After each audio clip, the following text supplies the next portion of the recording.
강남은 100억 신고가, 노도강은 줄줄이 하락거래. 한강벨트만 사야 한다. 평당 얼마 이상 지역만 살아남는다. 양극화는 정답이었습니다. 그런데 지금 같은 동네에서 정반대 일이 벌어지고 있습니다. 강남은 8주 연속 하락, 강북은 신고가 행렬.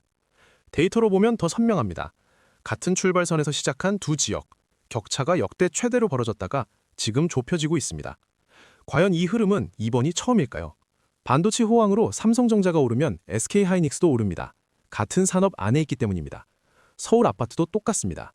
서울 아파트 전체는 ETF와 같습니다. 순서는 다릅니다. 하지만 방향은 같습니다. 왜 한쪽이 영구히 소외되지 않을까요? 서울엔 단독주택도 있고 빌라도 있고 오피스텔도 있습니다. 전체 주택의 비중은 약 60%입니다.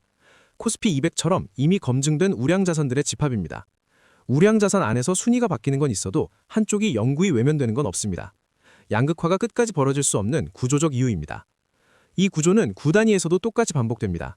역세권이 먼저 오르고 신축이 먼저 오릅니다. 구축, 비역세권 단지들과의 가격차가 커지면 결국 따라갑니다. 경계가 있는 게 아니라 시차가 있는 겁니다. 서울 아파트는 개별 종목이 아니라 코스피 200입니다. 주식은 안 사도 됩니다. 주택은 다릅니다. 전월세 아니면 매매, 반드시 하나를 골라야 합니다.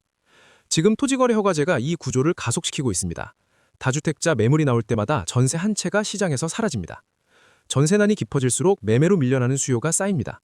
쉽게 말해 전세가 사라지면 결국 누군가는 매매를 선택하게 됩니다. 그 수요가 향하는 곳은 격차가 가장 크게 벌어진 지역입니다. 말이 아니라 데이터로 보겠습니다. KB부동산 월간 아파트 매매가격 지수를 기반으로 2008년 1월을 지수 100으로 설정, 2004년부터 올해 2월까지의 데이터를 확인했습니다. 2005년에도 강남이 먼저 올랐습니다. 그리고 노도강이 따라 올랐습니다. 2015년에도 강남이 먼저 오르기 시작했습니다. 그리고 노도강이 따라 올랐습니다. 그리고 2023년 하락기 이후 2024년부터 강남 3구가 먼저 반등했고 격차는 역대 최대로 벌어졌습니다. 앞으로는 어떻게 될까요?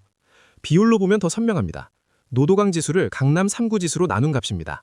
100이면 두 지역이 동등한 수준으로 상승, 파랑색 음영, 100 이상인 경우 강남에 비해 노도강이 더 오른 시기입니다. 붉은색 음영은 회복기, 강남 가격이 먼저 올라 노도강을 앞서가는 시기입니다. 20년이 넘는 역사를 보면 이 수치는 벌어지기도 했고 줄어들기도 했지만 평균적으로 96.5% 수준을 유지했습니다. 강남이 앞서지만 4% 이하의 작은 수치입니다. 지금 이 비율은 71.4%, 역대 최저입니다. 격차가 가장 큰 시점이 수렴의 여지가 가장 큰 시점일 수 있습니다. 그렇다면 이걸 어떻게 활용해야 할까요? 2024년 강남 3구가 먼저 오르기 시작했습니다. 2025년 마용성광 하수구 탄광촌이 바통을 이어받았습니다. 지금은 다음 차례입니다.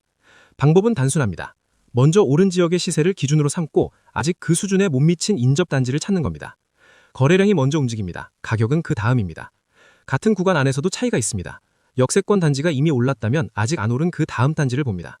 신축이 올랐다면 10년 차를, 10년 차가 올랐다면 20년 차를 봅니다. 순서가 있고 그 순서는 항상 반복됐습니다. ETF가 오른다고 모든 종목이 똑같이 오르진 않습니다. 그 안에서 구조를 가진 종목을 고르는 것, 그게 이 채널이 말하는 구조를 보는 것입니다. 정리하겠습니다.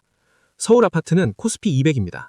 강남이 먼저 오르고 마용성광이 받고 노도감 금광구가 따라오는 구조. 순서는 다르지만 방향은 같습니다. 양극화는 지금 이 순간의 격차를 설명합니다. 그 격차가 영구히 고착된다는 가정은 20년 데이터가 한 번도 지지한 적이 없는 가정입니다. 71.4%, 역대 최저 비율이 말하는 건 하나입니다. 지금은 격차가 가장 큰 시점이고 항상 이 시점에서 사이클이 바뀌었습니다. 그렇다면 지금 이 흐름 안에서 어떤 단지를 봐야 할까요? 다음 편에서는 그 구조 안에서 실제로 볼만한 단지들을 직접 들여다보겠습니다. 구조가 보이면 단지도 보입니다. 이 구조를 모르면 타이밍을 놓칩니다. 알면 순서를 따라갈 수 있습니다. 궁금한 점이나 다뤄줬으면 하는 주제는 댓글로 남겨주세요. 감사합니다.